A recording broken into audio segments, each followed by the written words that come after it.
الحمدللہ رب العالمین والصلاة والسلام علی سید الانبیاء والمرسلین وآلہ وصحبہ وازواجہ ومن تبعہم بإحسان الی یوم الدین اما بعد فاعوذ باللہ من الشیطان الرجیم بسم اللہ الرحمن الرحیم ومن یشفع شفاعة حسنة یکن لہ نصیب منها ومن یشفع شفاعة سیئة یکن لہ کفل منها وَكَانَ اللَّهُ عَلَىٰ كُلِّ شَيْءٍ مُقِيتًا وقال النبی صلی اللہ علیہ وسلم انما الاعمال بالنیات وانما لکل امرئ ما نوى صدق اللہ العظیم اللہم صلی وسلم وبارک علی سیدنا محمد وعلی آل سیدنا محمد وبارک وسلم لا حول ولا قوة الا باللہ لا حول ولا قوة الا باللہ لا حول ولا قوة الا باللہ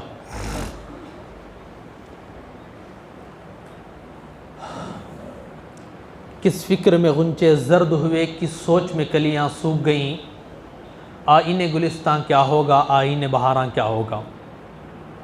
عزیزان محترم، اللہ رب العزت کا بے انتہا فضل کہ اللہ رب العزت نے ہم سب کو اس امت میں آنے کے بعد صحیح راستے پر کیسے چلیں، اس کے لیے اللہ رب العزت نے قرآن کریم جیسی ایک کتاب عطا فرمائی۔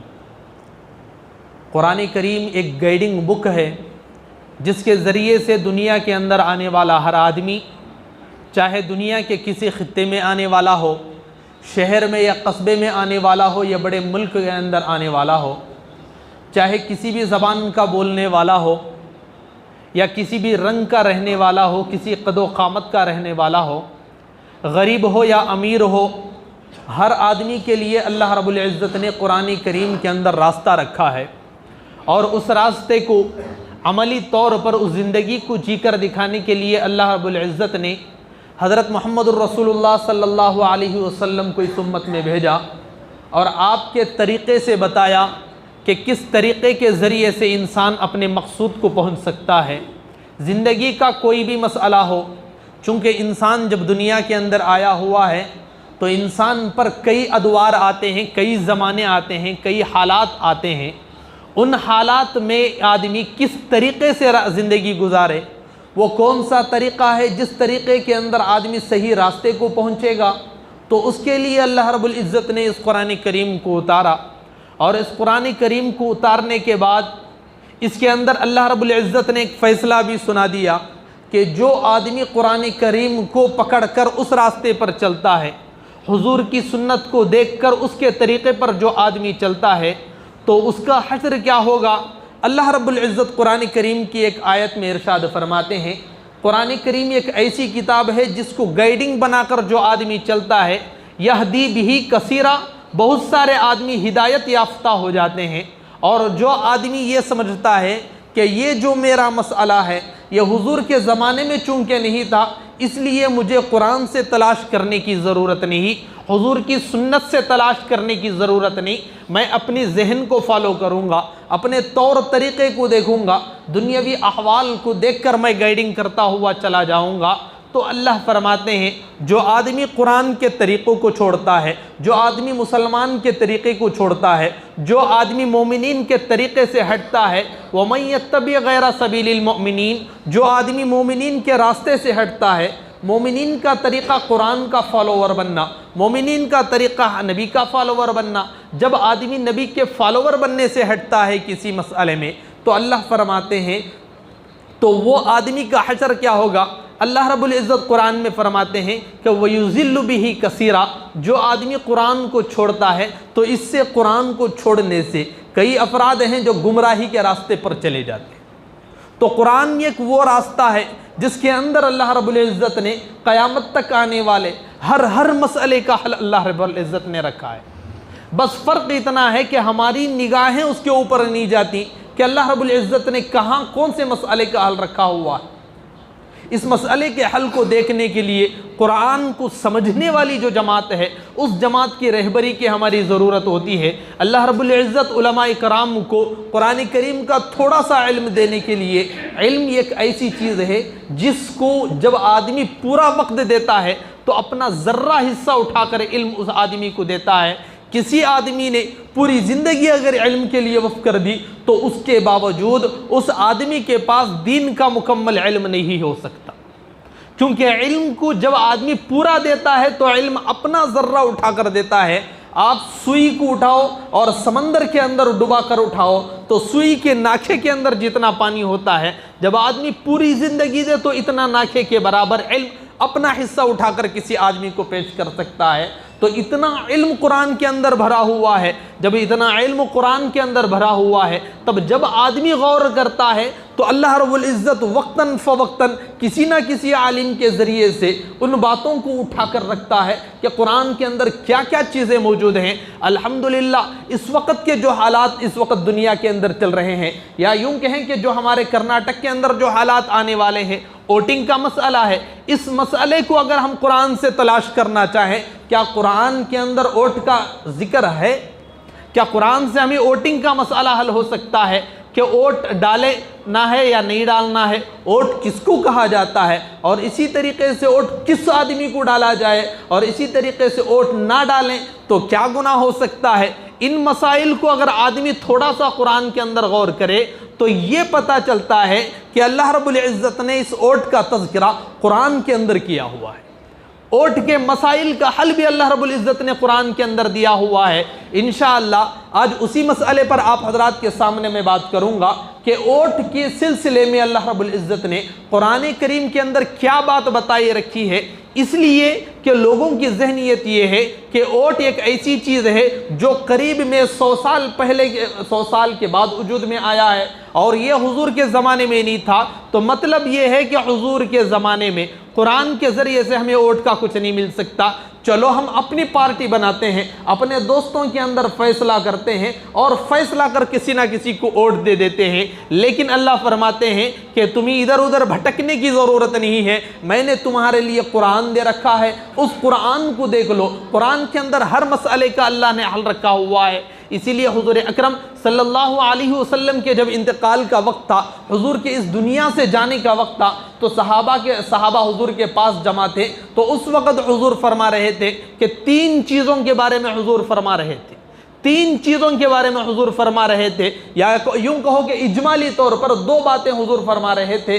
ایک اپنے ماتحتوں پر رحم کرنا، ماتحتوں کے متعلق حضور فرما رہے تھے کہ جو تمہارا ماتحت ہے اس ماتحت پر ظلم نہ کرو، اس کو ٹھیک طور سے جس طریقے کا حق ہے وہ حق ادا کرنا۔ اور دوسری چیز تھی کہ قرآن اور سنت کو تھامے رکھو، قرآن کو اور سنت کو تھامے رکھو۔ جو آدمی قرآن کو اور سنت کو تھامے رکھے گا، اس کے مطابق جو آدمی زندگی گزارے گا، تو حضور نے فرمایا لن تضلوا، تم ہرگز کبھی گمراہ نہیں ہو سکتے۔ تو گمراہ نہ ہونا ہو، ہدایت پر اگر آدمی رہنا ہو تو 2 چیزیں ہیں، یا تو قرآن ہے یا حضور کی سنت ہے، یا یوں بھی کہا جا سکتا ہے جس کو علماء کرام نے کہا ہے کہ اللہ رب العزت نے قرآن نازل کیا اور اس قرآن پر عمل کرنے کے لیے حضور اکرم صلی اللہ علیہ وسلم کی زندگی ہے، اور حضور اکرم صلی اللہ علیہ وسلم نے کئی باتیں بیان کر دی، کئی باتیں حضور کر کے دکھائے، اور جب کوئی مسئلہ کبھی حضور کے سامنے پیش ہوتا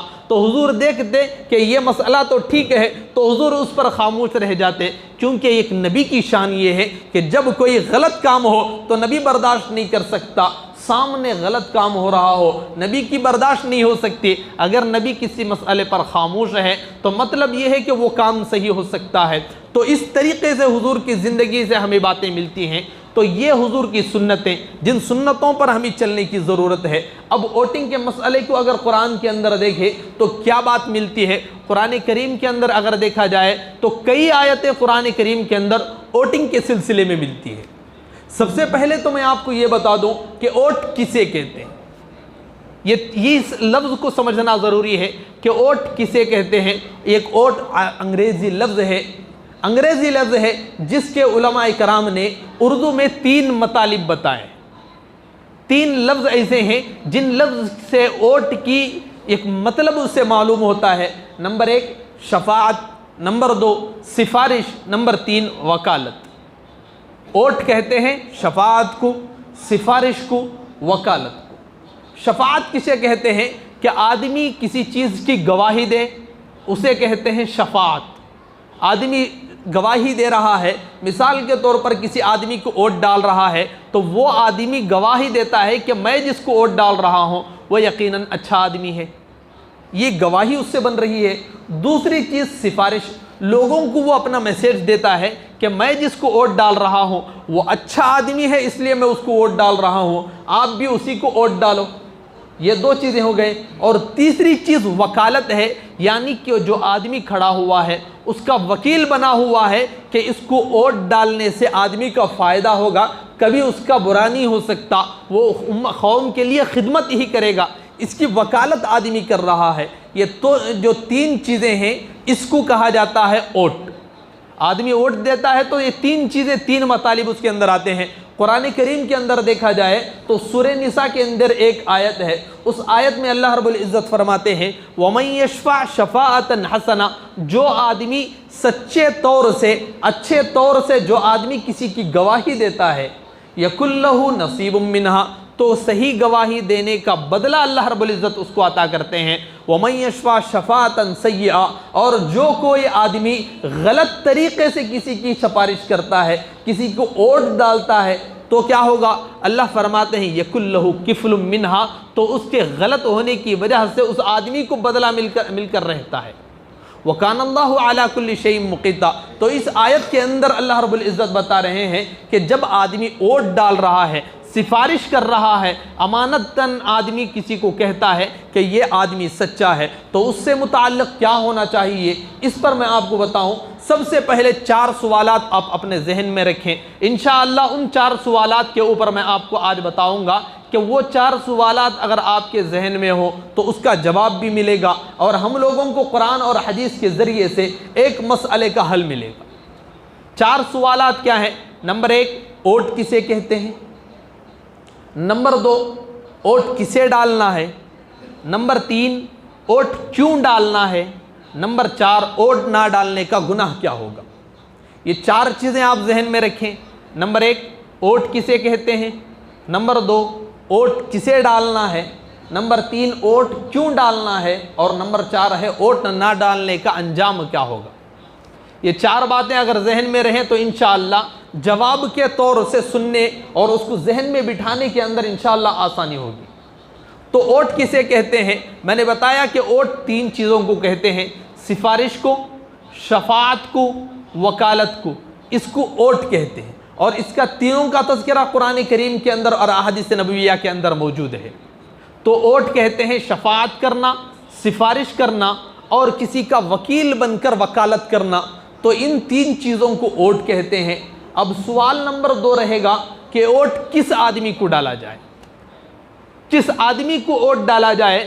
تو ضرورت اس آدمی کی ہے کہ جو آدمی قوم کی خدمت کرنے والا ہو اس آدمی کو ووٹ ڈالی جائے، یا یوں کہہ لیا جائے کہ اگر کوئی 2-3 پارٹیاں ہمارے سامنے ہیں، ان پارٹیوں سے اگر ہم لوگوں کو فائدہ نہیں ہو سکتا تو بس ایک چیز یہ دیکھنے کی ضرورت ہے کہ جس پارٹی سے اسلام کو نقصان پہنچنے والا ہو اس پارٹی کو ووٹ نہ ڈالی جائے، بلکہ اس پارٹی کو ووٹ ڈالا جائے جس سے اسلام کو تو نقصان نہیں پہنچ سکتا، اسلام کو نقصان نہ پہنچے، بس یہ ہمارا حق ہے۔ اس وقت مسلمان جب اللہ کے احکامات سے گرتا ہوا آیا، اللہ کے احکامات کو چھوڑتا ہوا، حضور کی سنتوں کو چھوڑتا ہوا آیا، تو اللہ رب العزت مسلمان کو اس دور کے اندر لائے ہوئے ہیں کہ مسلمان کی کوئی ماننے کے لیے تیار نہیں، ورنہ مسلمان کے اوپر، مسلمانوں میں ایک وہ دور آیا ہوا تھا، حضرت عمر کا آپ دور اٹھاؤ، اس دور کے اندر کتابوں کے اندر لکھا ہوا ہے کہ ایک بڑھیا عورت ایک کٹورے کے اندر تیل لے کر جا رہی تھی،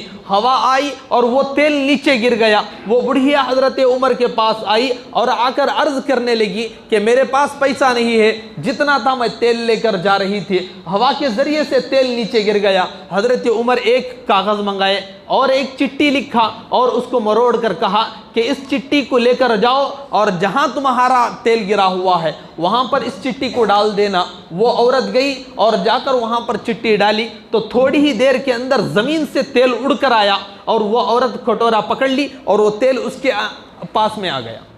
وہ عورت کو حیرانی ہوئی، لوگوں کو حیرانی ہوئی، وہاں پر کھول کر دیکھا تو ایک عجیب چیز لکھا ہوا تھا کہ میں تیری جگہ بے نمازی کو دفن کر دوں گا ورنہ اس کا تیل واپس کر دے۔ یہ مسلمانوں کی حالت تھی کہ مسلمان کی زبان سے کوئی جملہ نکلتا تو اس جملے کی قدر دنیا کی ہر چیز کرنے لگتی تھی۔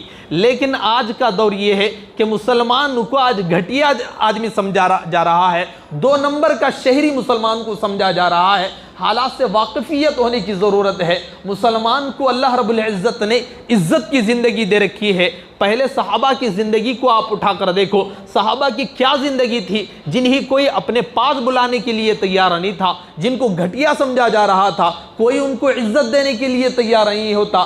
آپ فضائل اعمال اٹھا کر پڑھو، صحابہ کے واقعات اٹھا کر پڑھو، کوئی ان کو عزت دینے کے لیے تیار نہیں تھا۔ لیکن وہی صحابہ جب اپنے اندر حضور کی سنتوں کو لائے، جب اپنی زندگی کو حضور کے موافق لائے، تو اللہ رب العزت نے قرآن کریم میں ان صحابہ کا تذکرہ کیا اور بتا دیا کہ صحابہ اکرام جب ان کے اندر ایمان آیا ہے تو اس ایمان کی وجہ سے اللہ کتنی عزت دیے۔ قرآن کے اندر ان کا تذکرہ ملتا ہے کہ قرآن میں اللہ فرماتے ہیں اولئک هم الفائزون اولئک هم المفلحون رضی اللہ عنہم ورضوا عنہ۔ اللہ رب العزت بتاتے ہیں کہ صحابہ کے اندر کوئی اور چیز نہیں تھی، وہ بھی ہماری طریقے سے انسان تھے، بس ایک چیز تھی، حضور کی سنتیں ان کے اندر تھی، حضور کا طریقہ ان کے اندر تھا، قرآن کو اپنانا ان کے اندر تھا۔ تو اس وجہ سے اللہ رب العزت نے اتنی عزت دی کہ آج بھی اگر کوئی آدمی جنت حج کو چلے جائے یا عمرے کو چلے جائے، آپ جا کر دیکھو ایک صحابی کی قبر آج بھی موجود ہے۔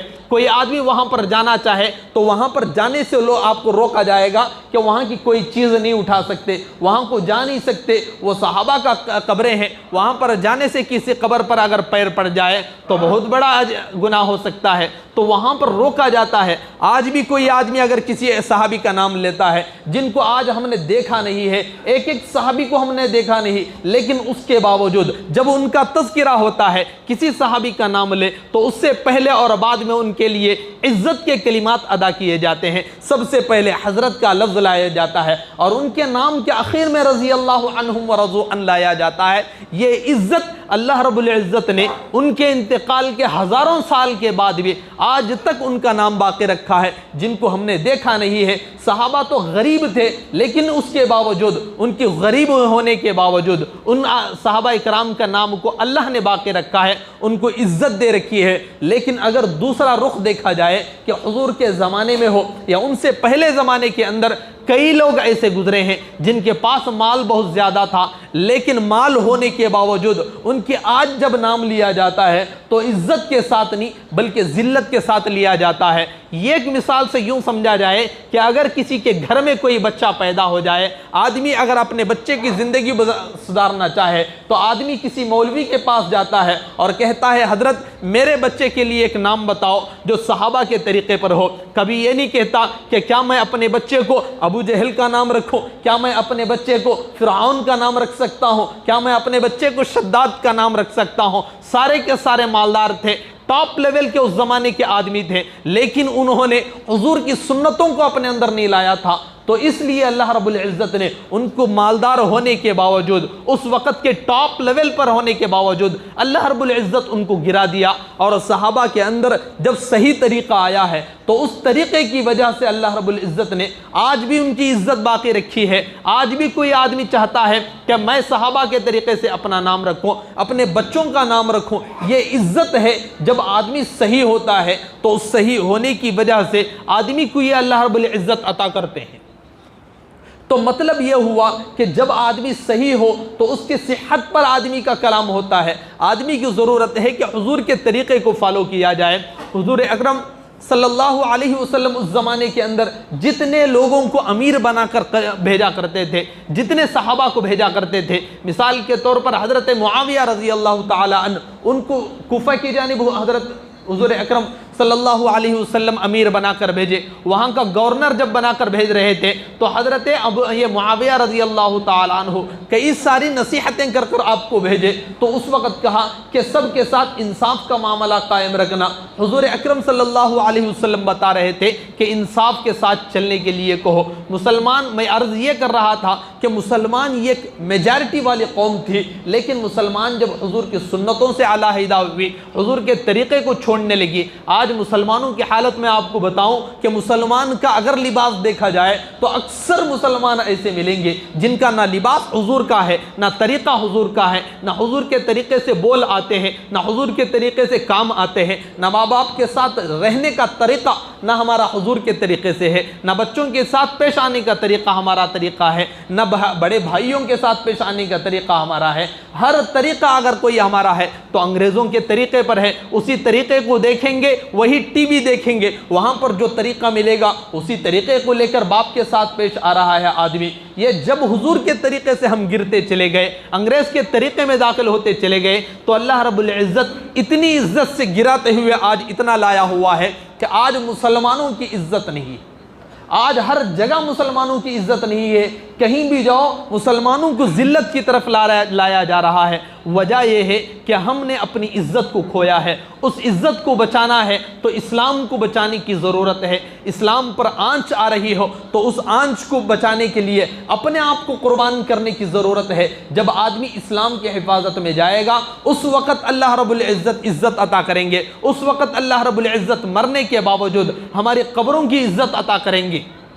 اگر ہم نے صحابہ کی طریقے سے اپنے آپ کو اسلام کی حفاظت کے لیے پیش نہیں کیا، اسلام کی حفاظت کو چھوڑا ہے، تو اس وقت اللہ اور ذلت کی زندگی عطا کریں گے۔ اس لیے ضرورت ہے کہ آدمی حضور کے طریقے پر آئے، اپنے آپ کو پہچانے کہ ہم کیا حق رکھتے ہیں، ہمارے اندر اللہ رب العزت نے کیا صلاحیت دے رکھی ہے، اس صلاحیت کو پہچاننے کی ضرورت ہے۔ اور الحمدللہ اس شہر نے بھی، اس ملک نے بھی ہمارے لیے قوت عطا کی ہے کہ ہم اپنا ایک ذمہ دار چن سکیں، ہمارا ذمہ دار جو ہمارے لیے کام کرنے والا ہو، ایسے ذمہ دار کو چننے کا اللہ، یہ اس ملک نے بھی، اللہ رب العزت نے اس ملک کے ذریعے سے بھی ہمیں حق دے رکھا ہے، جس کو ووٹ کہا جاتا ہے۔ ووٹ صحیح آدمی کو ڈالنے کی ضرورت ہے۔ کم از کم اتنا سوچیں، کم از کم اتنا سوچیں کہ کوئی آدمی ایسا ہے جو ہمارے لیے کام کرنے والا نہیں ہے، لیکن کوئی پارٹی ایسی ہے جس کی وجہ سے ووٹ ڈالنے کی بنا پر اس پارٹی سے اسلام پر خطرہ آ سکتا ہے، تو آپ اس پارٹی کو نہیں، ایسی پارٹی کو ووٹ ڈالیں گے جو پارٹی اسلام کے خلاف نہیں آ سکتی۔ بس اتنا سوچ کر اس پارٹی کو جتانے کی کوشش کرنا ہے، ورنہ اسلام خطرے میں آ سکتا ہے۔ آپ کئی مسائل دیکھ سکتے ہیں، طلاق کے اوپر انگلی اٹھائی گئی تھی، حج کی سبسڈی کے اوپر انگلی اٹھائی گئی ہے، کئی مسلمانوں کو قتل کیا گیا ہے، کئی مسلمان آج بھی جیلوں کے اندر سے پڑے ہوئے ہیں۔ آپ اخبارات کا جائزہ لیں، اخبارات آپ پڑھتے رہیں، آپ کو پتہ چلے گا کہ کسی کو اٹھا لیا بس ایک سوچ کی بنا پر کہ یہ آدمی دہشت گرد ہو سکتا ہے، ذہن میں آ گئے اور سارے افسران آتے ہیں اور مسلمان کو اٹھا کر لے جاتے ہیں۔ لیکن جب ہندوستان کے اندر کوئی حادثہ پیش آتا ہے اس کے پیچھے کوئی مسلمان نہیں ملتا، بس اسلام کا نام بدنام کرنا ہے، مسلمانوں کو بدنام کرنا ہے، اس خاطر اٹھا کر جیل میں ڈال دیا جاتا ہے، کیسز چلائے جاتے ہیں۔ ایک عرصہ گزرتا ہے، 10 سال عرصہ گزرا، پھر 10 سال کے بعد معلوم ہوتا ہے کہ جو ان کو اٹھایا گیا تھا، ایک ڈاؤٹ کے بنا پر اٹھایا گیا تھا، یہ ان کو آج بری ذمہ کیا جاتا ہے، باعزت بری کیا جاتا ہے۔ 10 سال کا عرصہ بیوی بچے سے جدا رہنا، ماں باپ سے جدا رہنا، ماں کا جنازہ اٹھ رہا ہے، باپ کا جنازہ اٹھ رہا ہے، لیکن بچے کو خاموخواہ اٹھا کر بغیر کسی غلطی کے جیل کے اندر ڈال دیا جاتا ہے، کسی کی سوچ نہیں جاتی۔ ابھی کچھ مہینے پہلے کا اخبار تھا، 25 سال کے بعد 11 افراد کو جیل سے رہا کیا گیا، اور ان کا قصور کیا ہے؟ کوئی قصور نہیں ہے، بس ان کے اوپر کسی کو ڈاؤٹ ہو گیا کہ یہ دہشت گرد ہو سکتے ہیں، اور 11 کے 11 مسلمان تھے جن کو اٹھا کر جیل کے اندر ڈال دیا گیا تھا۔ بنگلور کے مولانا انظر شاہ ہیں، آپ ان کی حالت اٹھا کر دیکھیں، تقریباً 2 سال کا عرصہ جیل میں ڈال دیا گیا، کیسز چلائے گئے، پھر پتہ چلا کہ وہ بری الذمہ ہے، کوئی قصور نہیں ہے۔ یہ آج مسلمان کے ساتھ جو ہو رہا ہے، کئی مسلمانوں کو جیلوں کے اندر جو ڈالا جا رہا ہے، یہ وجہ کیا ہے؟ کیوں مسلمانوں کو بدنام کیا جا رہا ہے؟ بس ایک وجہ ہے کہ ہم حضور کے طریقے کو چھوڑ دیے، حضور کا طریقہ ہمارے گھروں سے نکل گیا، ہماری زندگی سے حضور کے جنازے نکل رہے ہیں، حضور کا ایک ایک سنت کا جنازہ ہمارے گھروں سے نکلتا ہے۔ ہم لوگوں کو پرواہ نہیں ہوتی کہ حضور کا کیا طریقہ تھا۔ ماں باپ بلاتے ہیں تو بچہ ان کو ڈانٹتا ہے کہ آپ کو نہیں دکھتا ٹھہرو میں کام کرنے کے اندر لگا ہوا ہوں، لیکن حضور کی سنت دیکھو، حضور کیا فرماتے ہیں، حضور کے احادیث پڑھ کر دیکھو، حضور کی کتاب کا مطالعہ کرو، آپ کو معلوم ہوگا کہ حضور کیا سبق دیتے ہیں ماں باپ کے بارے میں، حضور فرماتے ہیں کہ حضور کے ماں باپ کا تو انتقال پہلے ہو گیا تھا، پیدائش سے پہلے باپ کا انتقال ہو گیا، پیدا ہونے کے بعد تقریباً 6 سال کی عمر میں ننیال جا کر جب واپس آ رہے تھے مقام ابوا میں ان کے امی کا انتقال ہو گیا، پھر وہاں سے ایک باندی کے ساتھ واپس آئے ہوئے تھے حضور، باندی کے ساتھ واپس آ گئے، 6 سال کی عمر میں ماں کا سایہ بھی اٹھ گیا تھا۔ ایسے حضور فرماتے ہیں کہ اگر میری ماں زندہ ہوتی اور میں نماز میں کھڑا ہوتا، میری ماں بلاتی اے محمد، میں نماز کو توڑ کر میری ماں کے پاس چلا جاتا۔ یہ طریقہ ہمارے لیے حضور کا ملتا ہے، لیکن ہمارا طریقہ کیا ہے؟ ہم چاہتے ہیں کہ ہم شادی ہونے کے بعد اپنے ماں باپ کو کنارے میں ٹھیل دیں، کیونکہ انہوں نے ہمارے لیے خدمت کی ہے، ہمارے لیے پالا پوسا ہے، ہمارے لیے اپنی زندگی کو تباہ کر دیا ہے۔ ایسے ماں باپ کو اٹھا کر ایک کمرے کے اندر ڈال دیا جائے، میں اور اپنی بیوی کے ساتھ، اپنے بچوں کے ساتھ آسانی سے رہوں، آرام کے ساتھ رہوں، میں چاہے گوشت کھاؤں لیکن میرے ماں باپ سوکھ کی روٹی کھا کر گزارتے رہیں، مجھے کوئی پرواہ نہیں۔ ماں باپ کو اگر دیکھنا ہے تو ہفتے میں ایک مرتبہ ماں باپ کا دیدار کر لیں، ماں باپ کو دیکھ لیں کہ کیسے ہیں، ابھی ہیں، زندہ ہیں یا مر گئے ہیں، بس یہ دیکھنے کے لیے بچہ جاتا ہے، اور جا کر 5 منٹ کے اندر نکل جاتا ہے۔ اگر وہی بچہ اگر مالدار ہو تو اپنے کتے کی فرمائش کے لیے، کتے کو پھرانے کے لیے، اس کی دیکھ بھال کے لیے گھنٹوں صرف کرے گا، لیکن وہی بچہ اپنے ماں باپ کے لیے وقت نہیں دیتا۔ یہ مسلمانوں کی اس وقت حالات ہیں۔ اگر کوئی آدمی کو پوچھا جائے نماز کے لیے آ جا تو مسلمان کیا کہتا ہے؟ چلو آج نہیں تو کل پڑھ لوں گا۔ وہی مسلمان کو بولو کہ آج فلم لگی ہوئی ہے تو وہی مسلمان کپڑے بدل کر فلم جانے لیے تیار ہو جاتا ہے۔ یہ مسلمانوں کی اس وقت حالات ہے۔ مسجد کو غیر آباد کر دیا ہے۔ جس مسجد کو اللہ کا گھر بتایا گیا اس مسجد کو ہم نے چھوڑا ہے، فلم ٹیکس کو ہم نے آباد کیا ہے۔ جس کی ماننا تھا ہم نے اس کو ٹھکرا دیا، اور جس کی نہیں ماننا تھا ہم اس کے دلدل میں پستے جا رہے ہیں۔ یہ طریقے ہیں، یہ معمولی وہ باتیں ہیں جو آج ہماری زندگیوں کے اندر عام ہیں۔ ان طریقوں کو ہم چھوڑ کر جب بڑھتے ہیں تو اللہ رب العزت جب قوم ماں باپ کو چھوڑتی ہے، جب اللہ کے در کو چھوڑتی ہے، اللہ اس کو اتارتے جاتے ہیں، اس کو ذلت کی طرف لاتے جاتے ہیں۔ آج ہماری حالت یہی ہے کہ ہم نے اسلام کو چھوڑا ہے، اسلام کو اپنی زندگی سے نکالا ہے، تو آج 2 نمبر کے شہری بننے کا معاملہ آ گیا ہے۔ اس لیے ضرورت ہے کہ جب ہم اگر اول نمبر کے شہری ہونا ہو، اگر ہم عزت کے ساتھ زندگی گزارنا ہو، تو جو بھی پارٹی آئے گی، جو ہماری نمائندگی کرے گی، جو ہمارے لیے تحفظ کے لیے ایک کمیٹی کو شہر کے اندر ذمہ دار بن کر کھڑانے کا وقت آیا ہے، تو اپنے ووٹ کو ایسی پارٹی کو دیں جو پارٹی ہماری سوچنے والی ہو، ایسی پارٹی کو نہ دیں جو ہم لوگوں کو مارنے والی ہو، ہم لوگوں کو گرانے والی ہو، ایسی پارٹی کو نہ لا جائے۔ مسلمانوں کو خاتمے کو سوچنے والی ایسی پارٹی کو ہمیں نہیں جتانا ہے، بلکہ ایسی پارٹی کو جتانا ہے جس سے ہمارا تحفظ باقی رہے، ہماری بیوی بچوں کا تحفظ باقی رہے۔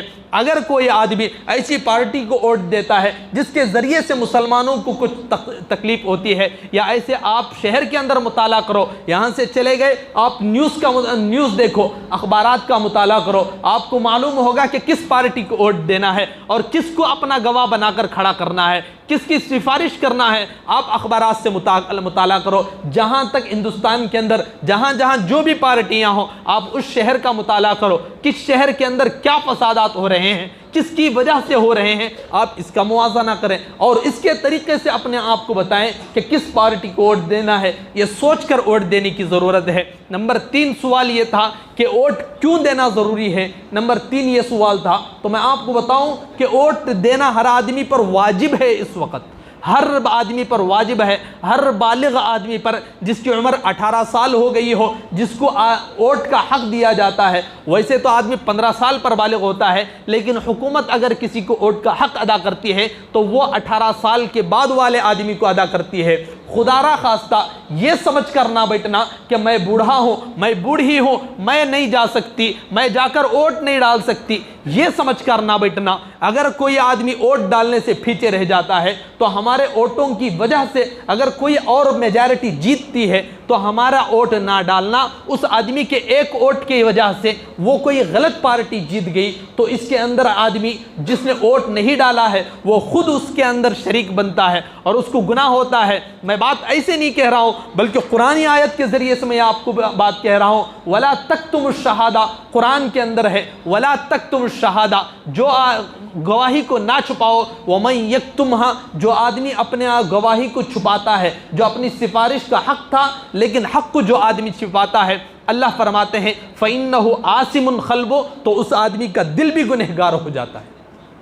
یہ قرآن کی آیت میں آپ کو بتا رہا ہوں.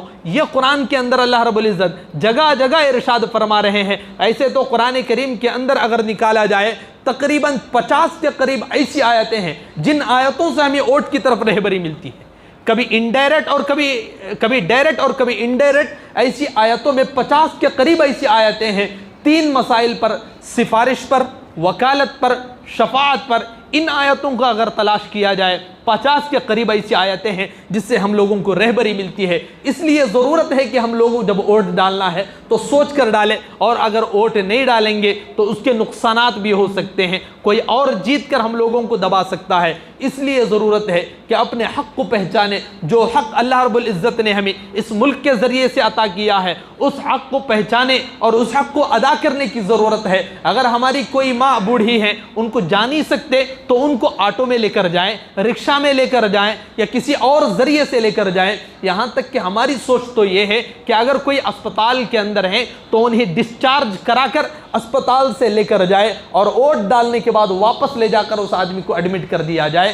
اتنا بھی نہ ہو کہ ہمارے وجہ سے کوئی غلط پارٹی قدم آ جائے اور وہ آ کر مسلمانوں کو صاف کرنے کے اندر تل جائے. آپ اخبارات تو سنتے ہو, آپ کو پتہ چل رہا ہے کہ اس وقت مسلمانوں کے ساتھ کیا حالات ہو رہے ہیں, کس طریقے سے مسلمانوں کو مارا جا رہا ہے. وجہ یہ ہے کہ ہم نے اپنی وقعت کو کھویا ہے, ہم نے اپنی حیثیت کو کھویا ہے. صحابہ کی جو زندگیاں تھیں وہ کوئی صحابہ آسمان سے نازل نہیں ہوئے تھے, وہ بھی ایسے ہی ہمارے طریقے سے ماں باپ کے بچے تھے, وہ بھی اسی طریقے سے پیدا ہوئے جیسے ہم پیدا ہوئے تھے, اسی طریقے سے تھے. بس ان کی زندگی میں اور ہماری زندگی میں کوئی فرق ہے تو حضور کی سنتوں کا فرق ہے, حضور کے طریقے کا فرق ہے, قرآن کو اپنی زندگی میں لانے اور نہ لانے کا فرق ہے. قرآن کو اپنی زندگی میں لانے کی ضرورت ہے, قرآن کے مطابق زندگی گزارنے کی ضرورت ہے. آج بھی اگر مسلمان قوم قرآن کے طریقے پر چلے تو قسم کھا کر کہتا ہوں اللہ رب العزت وہی عزت ادا کریں گے جو عزت صحابہ کے دور کے اندر تھی. وہی عزت اللہ رب العزت آج بھی مل سکتی ہے.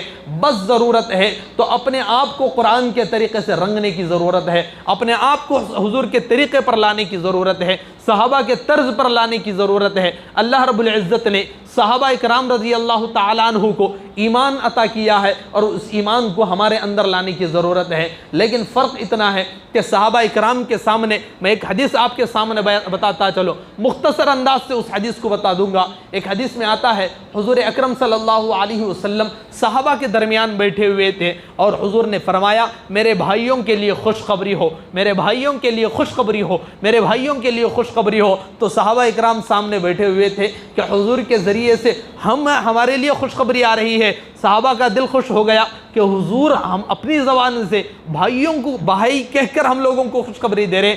صحابہ کے اندر خوشی ہو گئی کہ حضور کچھ بھی بولیں بہت ہی بھلا ہوتا ہے, لیکن حضور کسی آدمی کو اپنا بھائی کہے یہ کتنی بڑی بات ہو سکتی ہے. صحابہ اکرام میں سے کسی نے سوال کر دیا تو اس وقت حضور نے فرمایا کہ تم نہیں, میرے بھائی وہ لوگ ہیں جس نے مجھے دیکھا نہیں ہوگا لیکن اس کے باوجود مجھ پر ایمان لائے ہوں گے, ایسے آدمی میرے بھائی ہیں, تم میرے صحابہ ہو. حضور نے فرمایا تھا کہ تم میرے صحابہ ہو اور میرے بھائی وہ لوگ ہیں جنہوں نے مجھے دیکھے بغیر مجھ پر ایمان لاتے ہوں گے. اور اس طبقے کو خیال کیا جائے, اس حدیث کو دیکھی جائے تو وہ ہم لوگ ہیں جنہیں حضور اپنا بھائی کہہ رہے تھے. وہ ہم لوگ ہیں, ہم نے حضور کو دیکھا نہیں ہے, اس کے باوجود حضور پر یقین رکھتے ہیں, حضور کو نبی مانتے ہیں. صحابہ اکرام جو ایمان لائے تھے حضور کو دیکھ کر ایمان لائے تھے, حضور کے معجزات کو دیکھے تھے, حضور کے کمالات کو دیکھ کر ایمان لائے تھے. اور اس وقت جو امت ہے اس نے حضور کو دیکھا نہیں ہے, حضور کے کمال کو دیکھا نہیں ہے, لیکن اس کے باوجود حضور پر ایمان لاتے ہیں. تو اس لیے حضور فرماتے ہیں کہ حضور ہم لوگوں کو اپنا بھائی کہتے ہیں اور ہمارے لیے شرم کی بات یہ ہے کہ ہم اپنے حضور کو جنہوں نے ہمیں اپنا بھائی بنایا ہے ہم ان کو مایوس کرتے جا رہے ہیں، ان کو قبر میں جانے کے باوجود آج ہم اپنے اعمال کے ذریعے سے انہیں تکلیف پہنچا رہے ہیں۔ ایک حدیث میں آپ کو بتا کر اپنی بات ختم کرتا چلو، ایک حدیث میں آتا ہے حضور فرماتے ہیں کہ اللہ رب العزت ہر ہفتے میں ایک مرتبہ میری امت کے اعمال میرے سامنے پیش کرتا ہے۔ اللہ رب العزت ہر ہفتے میں ایک مرتبہ میرے امت کے اعمال میرے اوپر پیش کرتا ہے، اور جب نبی اس امت کے ہر آدمی کے اعمال دیکھتے ہیں پھر دوسرے انبیاء کے پاس وہ اعمال جاتے ہیں۔ تو اس وقت حضور کا ایک جملہ عجیب ملتا ہے، حضور فرماتے ہیں کہ میرے نبی انبیاء جو بھائی ہیں ان کے سامنے مجھے ذلیل مت کرنا۔ اور آج ہماری حالت یہ ہے کہ آج ہم نماز نہیں پڑھتے تو حضور کو کتنی تکلیف ہوتی ہوگی۔ حضور کی زندگی اٹھاؤ، حضور فرماتے ہیں کہ میری آنکھوں کی ٹھنڈک نماز کے اندر ہے، یہ حضور کا فرمان احادیث کے اندر ملتا ہے۔ اور آج ہم راستوں کو گرم کرنے کے اندر لگے ہوئے ہیں، بازار کے اندر ہمارا مسلمان طبقہ مل جائے گا، لیکن اسی حضور کی آنکھوں کی ٹھنڈک کو چھوڑ کر ہم بازار کو گرم کرنا پسند کرتے ہیں، لیکن مساجد کو خالی رکھنا چاہتے ہیں۔ یہ ہماری طریقہ ہے مسلمانوں۔ حضور کی آنکھوں کی ٹھنڈک ہے تو اس چیز کو فالو کرنے کی ضرورت ہے۔ مثال میں آپ کو دے کر ایک بات سمجھاؤں کہ کس چیز کو ٹھنڈک کہا جاتا ہے۔ کوئی آدمی ایک باپ ہے، وہ باپ گرمی کے موسم میں اب کا ماحول ہے، کمانے کے بعد کوئی آدمی گھر جاتا ہے تو وہ آدمی کی سوچ یہ ہوتی ہے کہ مجھے بیٹھنے کے لیے ایک جگہ مل جائے اور ایک گلاس ٹھنڈا پانی مل جائے جس کی وجہ سے مجھے سکون مل جائے۔ آدمی اگر گھر کے اندر داخل ہو ایک فین کے نیچے چیئر لگا کر بیٹھنا چاہتا تھا، کوئی بچہ آیا، اسی کا بچہ آ کر بیٹھ گیا، باپ کو بیٹھنے کے لیے جگہ نہیں دیا تو باپ کو افسوس ہوتا ہے، ارے کیا بھائی اتنا کمانے کے بعد اس کے لیے جب اپنی زندگی میں لٹا کر آیا ہوں تو مجھے فین کی ضرورت تھی، میرے بچہ مجھے بیٹھنے کے لیے نہیں دے رہا، چلو ٹھنڈا سا پانی پی لیتا ہوں۔ اگر ایک گلاس پانی رکھا ہوا ہو، باپ پینے کے لیے گیا، بچہ اٹھا کر اگر اس کو پی لے تو باپ کو تکلیف ہوتی ہے کہ میں نے کیسے بچے کو پیدا کر دیا، یہ میرا بچہ ہے جو میرے لیے آرام کا نہیں سوچتا، میں فین کے نیچے بیٹھ کر سکون لینا چاہ رہا تھا لیکن یہ میرا بچہ مجھے سکون دیتا نہیں ہے، میں ٹھنڈا پانی پی کر اپنے جسم کو برداشت کرنا چاہ رہا تھا لیکن یہ بچہ مجھے پی کر آرام نہیں دے رہا ہے۔ تو باپ کے زبان سے نکلتا ہے یہ میرے آنکھوں کی ٹھنڈک نہیں، میری زندگی کی وبا ہے، یہ آدمی کی زبان سے نکلتا ہے۔ جب بچہ باپ کے لیے گھر میں آنے کے بعد باپ جب گھر میں داخل ہو، اس باپ کی ایک جگہ بٹھائے اور اس باپ کو پانی لا کر دے، اس کے پیر دبائے، اس کے سر دبائے تو باپ کے آنسو نکلتے ہیں اور باپ کبھی نہ کبھی کسی نہ کسی کے سامنے کہتا ہے واقعی یہ بچہ میرے پیٹ میں آ گیا، یہ میری نسل کے اندر آ گیا، واقعی یہ بچہ پیدا ہوا ہے، یہ میری آنکھوں کی ٹھنڈک ہے، یہ میرے دل کا سکون ہے، یہ میرے دل کا قرار ہے، یہ باپ کے زبان سے نکلتے ہیں۔ عین اسی طریقے سے حضور فرماتے ہیں کہ میری آنکھوں کی اگر کوئی ٹھنڈک ہے تو وہ نماز ہے جو میری ٹھنڈک ہے، اور آج ہم کیا کر رہے ہیں، حضور کی اسی ٹھنڈک کو چھین رہے ہیں، حضور کی اسی ٹھنڈک کو آج ہم ختم کر رہے ہیں، نمازوں کو ہم برباد کر رہے ہیں۔ ہماری زندگی کا ایک اکثر حصہ نمازوں سے خالی ہے، ہم نمازوں کو چھوڑ کر تھیٹروں کو گرم کرنے کے اندر لگے ہوئے ہیں۔ ہماری نماز چھوٹ جائے، مؤذن 5 وقت بلاتا رہتا ہے لیکن ہمارے لیے گیم اہم ہے، ایک گیم نکلا ہوا ہے PUBG، اس کے پیچھے آدمی اپنا پورا وقت ختم کر دے گا، موبائل کے اندر گھس کر اپنا وقت ختم کر سکتا ہے لیکن ماں باپ کی نہیں مان سکتا، مؤذن کی پکار کی نہیں مان سکتا، بڑے بھائی بہن کی نہیں مان سکتا۔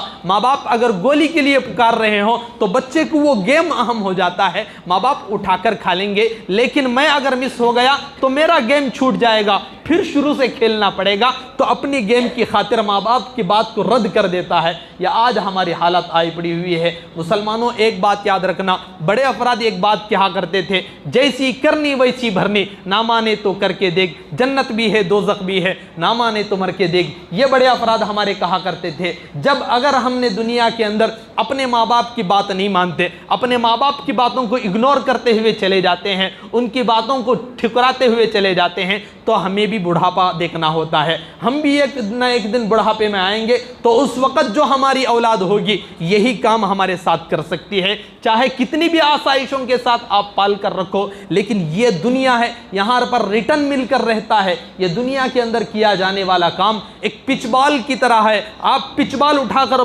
دیوار کو مارو تو وہ بال لگنے کے بعد آپ کے پاس آ کر رہتا ہے۔ عین اسی طریقے سے اگر ماں باپ کے ساتھ جو کام کرتے ہیں، بہن بھائیوں کے ساتھ جو کام کرتے ہیں، یہ کام اب نہ صحیح کل ہمارے ساتھ آ کر رہے گا. اب نہیں ہو سکتا آج ہم جوان ہیں کما لیں گے کچھ بھی کر لیں گے لیکن ایک نہ ایک دن بڑھاپا دیکھنا ہے. اس بڑھاپے کے اندر ہماری اولاد خود بخود بگڑ جائے گی. اس وقت ہم لوگوں کی باتوں کو ایسے ہی اگنور کرتی ہے جیسے آج ہم اپنے ماں باپ کی باتوں کو اگنور کرتے ہیں. تو اس لیے ضرورت ہے اپنا مستقبل سنوارنا ہو تو حال کے اندر کام کرنے کی ضرورت ہے. اب جو کریں گے وہ کل مل سکتا ہے. اس لیے ضرورت ہے ماں باپ کی زندگی کو بنائیں, اپنے باپوں یا ماں باپ کی خدمت کرنے کے اندر لگائیں. اس موبائل کی وبا کو چھوڑنے کے اندر لگیں. اس موبائل کو چھوڑیں, ضرورت کے حد تک موبائل کو استعمال کریں. موبائل کو نکالا ہی اس لیے گیا ہے کہ پہلے زمانے کے اندر مسلمان کے ہاتھ میں تسبیح ہوا کرتی تھی. ایک مسلمان کے ہاتھ میں تسبیح ہوا کرتی تھی. آج اس کے بدل میں موبائل کو دے دیا گیا ہے. آج اس کے بدل میں موبائل دے دیا گیا ہے. ہمارے ہاتھ میں چھوڑو جیب کے اندر تسبیح ملنا مشکل ہے لیکن ہر آدمی کے اندر, ہر بچے کے پاس موبائل مل سکتا ہے اور اس کے پاس موبائل رہے گا اور اس کے اندر مصروف ہو جاتا ہے. ماں باپ کو اگنور کر دیا جاتا ہے, رشتہ داروں کو اگنور کر دیا جاتا ہے, محبت آپس میں ختم ہو رہی ہے. اس لیے ضرورت ہے اس موبائل کی بلا کو دور کرو, اپنی زندگی کو سدھارنے کے اندر لگنے کی ضرورت ہے. اور اس وقت کے جو حالات ہیں اس حالات کے اندر سنورنے کا ذریعہ, اس حالات کو سدھارنے کا کوئی ذریعہ ہے تو وہ سنت رسول اللہ ہے. اسی ذریعے سے اپنی زندگی کو بنایا جا سکتا ہے. بس اسی بات پر اپنی بات کو ختم کرتا ہوں. اللہ رب العزت سے دعا کریں کہ اللہ رب العزت ہم سب کو حضور کا طریقہ فالو کرنے کی توفیق عطا فرمائے, حضور کے طریقے پر رہنے کی توفیق عطا فرمائے, اپنا لباس کو حضور کے طریقے پر بنانے کی توفیق عطا فرمائے, اپنے ماں باپ کے ساتھ کیسے رہنا ہے یہ حضور کے طریقے سے, صحابہ کے طریقے سے سیکھنے کی توفیق عطا فرمائے, اپنی زندگیوں کو اسلام کے موافق لانے کی توفیق عطا فرمائے. وآخر دعوانا ان الحمدللہ رب العالمین.